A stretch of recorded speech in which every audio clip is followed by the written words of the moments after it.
On 19th July 2024, the modern world ground to a sudden standstill. Thousands of flights were cancelled mid-air, hospital system froze, and automated manufacturing facilities worldwide sat idle. But this wasn't the work of a hostile nation state, a cyber attack, or a ransomware gang. It was caused by a routine vendor update. Over 8.5 million Windows devices crashed simultaneously from a single faulty content update. In seconds, global enterprise defenses were completely circumvented without an attacker even firing a shot. The single incident exposed the extreme fragility of our modern software supply chains at scale. To understand how a single driver file triggered the largest IT outage in recorded history, we have to look inside the operating system architecture, specifically at protection privilege levels. Operating systems enforce strict privilege separations.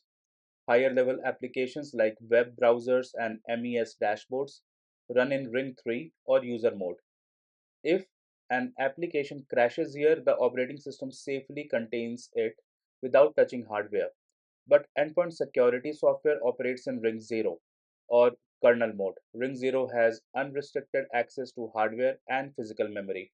When CrowdStrike CS agent.sys driver encountered an out of bounds memory read error, Windows had no safety net. To protect data integrity, the entire operating system instantly crashed into a blue screen of death. While this started as an IT or enterprise IT failure, Industry 4.0 has fundamentally merged shop floor operation technology with enterprise IT cloud platforms. Here is how an IT update halts a factory or a physical factory floor. A cloud update breaks the enterprise IT server. That server drops connection to SCADA systems and manufacturing execution systems.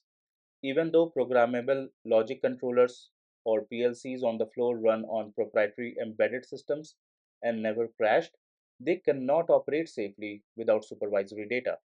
The result is a physical assembly line shutdown triggered entirely from the IT layer.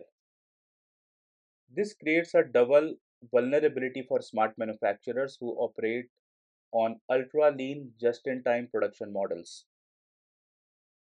We spent decades securing physical supplier logistics, but cloud managed security tools create an unmonitored digital backdoor straight into planned networks. In just in time environments, there is zero inventory buffer.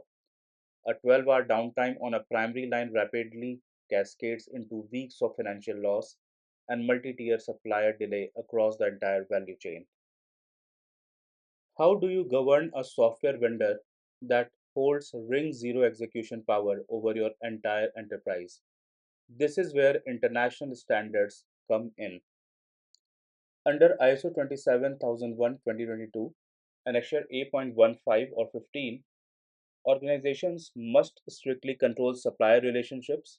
Control A.15.2 specifically requires that supplier changes and service delivery be monitored and validated.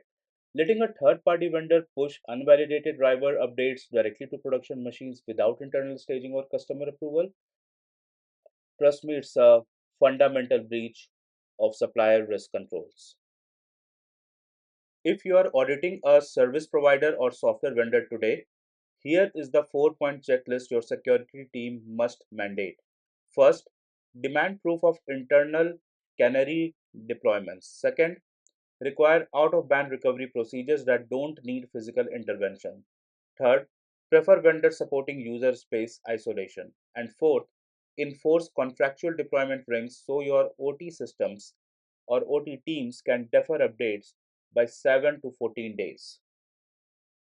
Beyond vendor governance, IT and OT leaders must re engineer Plan 4 architecture for true operational resilience. We recommend three core pillars. First, deployment rings. Never auto update mission critical plant nodes. Second, out of band management. Ensure serial console access to system can be restored remotely if the operating system fails. Third, microsegmentation.